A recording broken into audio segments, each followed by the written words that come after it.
Oxford سے پڑھنے اور پی ایچ ڈی کرنے کے بعد بھی نوکری نہیں ملی۔ آکسفورڈ کی ڈگری کے بعد بھی ڈیلیوری بوائے کے طور پر کام کر رہے ایک نوجوان کی کہانی نے دنیا کو جھکجھوڑ دیا ہے۔ یہ نوجوان نہ صرف آکسفورڈ کا اچھا طالب علم رہا بلکہ چین کی ٹاپ یونیورسٹیوں میں بھی ٹاپ رہا ہے، لیکن ان تمام کامیابیوں کے باوجود اس نوجوان کو کہیں ڈھنگ کی نوکری نہیں ملی اور نتیجے میں پیٹ پالنے کے لیے وہ اب ڈیلیوری بوائے کے طور پر کام کر رہا ہے۔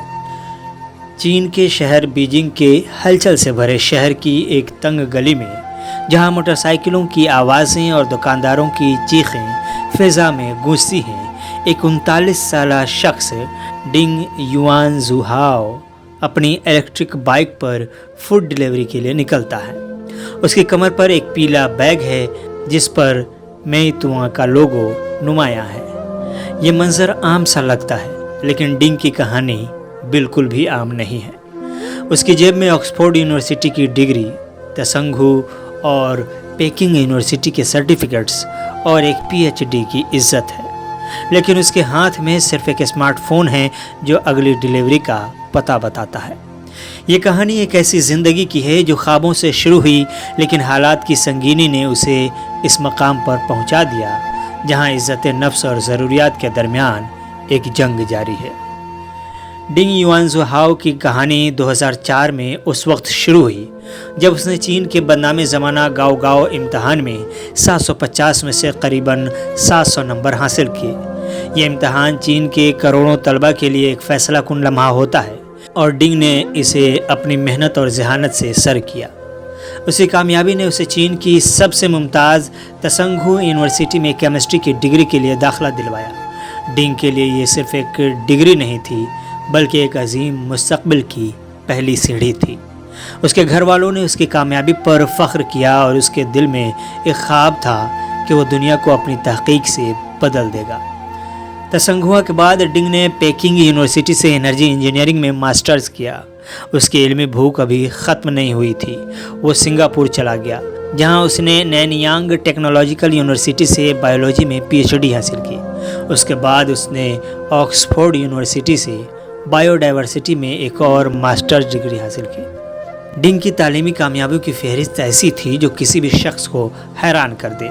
وہ ایک مثال تھا جو ہر والدین اپنے بچوں کو دیتے ہیں: محنت کرو، اچھا پڑھو اور دنیا تمہارے قدموں میں ہوگی۔ لیکن دنیا نے ڈنگ کے خوابوں کے ساتھ وہی کیا جو اکثر باصلاحیت لوگوں کے ساتھ کرتی ہے، اسے حقیقت کی کڑوی چوٹ دی۔ ڈنگ نے نیشنل یونیورسٹی آف سنگاپور میں پوسٹ ڈاکٹریل ریسرچر کے طور پر کام شروع کیا۔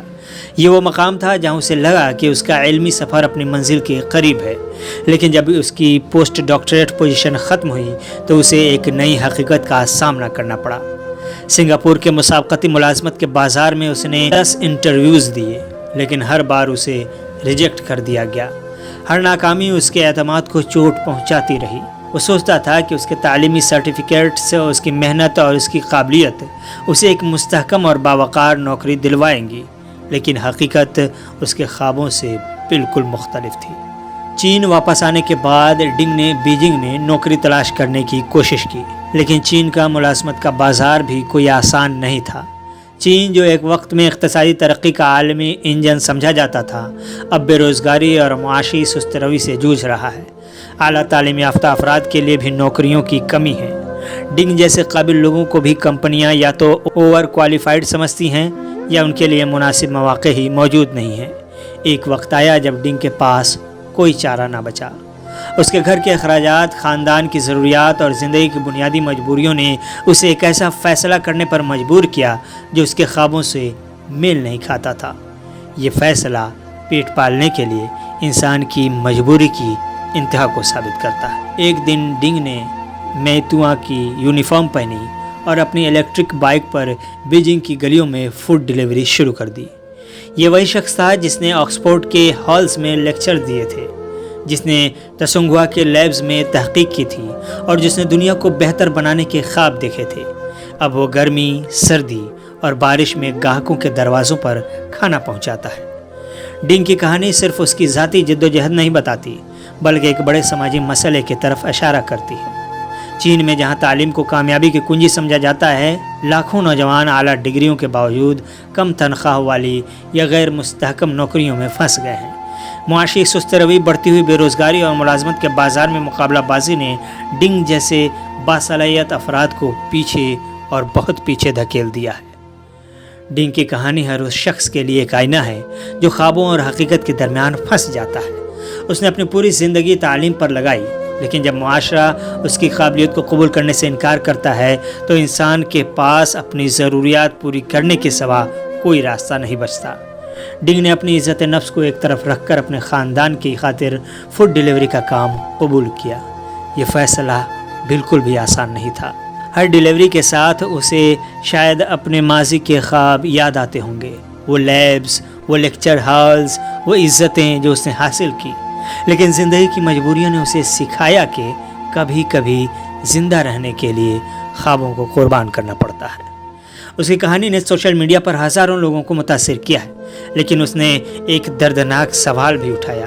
اگر آکسفورڈ کی ڈگری والا شخص بھی اپنی قابلیت کے مطابق نوکری نہ پا سکے تو عام انسانوں کا کیا حال ہوگا؟ یہ کہانی صرف ایک ڈنگ نامی شخص کی نہیں ہے، بلکہ لاکھوں خوابوں کی تباہی کی کہانی ہے۔ اب شام ڈھلتی ہے اور ڈنگ اپنی آخری ڈیلیوری مکمل کرتا ہے۔ وہ اپنی بائک کو ایک طرف کھڑا کرتا ہے اور اپنے فون پر گاہک کا مثبت فیڈ بیک پڑھتا ہے۔ اس کے چہرے پر ایک ہلکی سی مسکراہٹ آتی ہے، لیکن اس کی آنکھوں میں ایک خالی پن ہے۔ وہ جانتا ہے کہ اس کی صلاحیتیں اس چھوٹی سی گلی سے بہت بڑی ہیں، لیکن وہ یہ بھی جانتا ہے کہ زندگی اسے اسی گلی میں لے آئی ہے۔ ڈنگ کی کہانی ہر اس شخص کے لیے ایک سبق ہے جو خواب دیکھتا ہے۔ یہ ہمیں بتاتی ہے کہ کامیابی صرف تعلیم یا محنت سے نہیں ملتی، کبھی کبھی قسمت، حالات اور معاشرتی نظام بھی اس سفر کا حصہ ہوتے ہیں، اور جب یہ سب مل کر ناکام ہو جاتے ہیں تو انسان کو اپنی ضروریات کے لیے اپنے خواب قربان کرنے پڑتے ہیں۔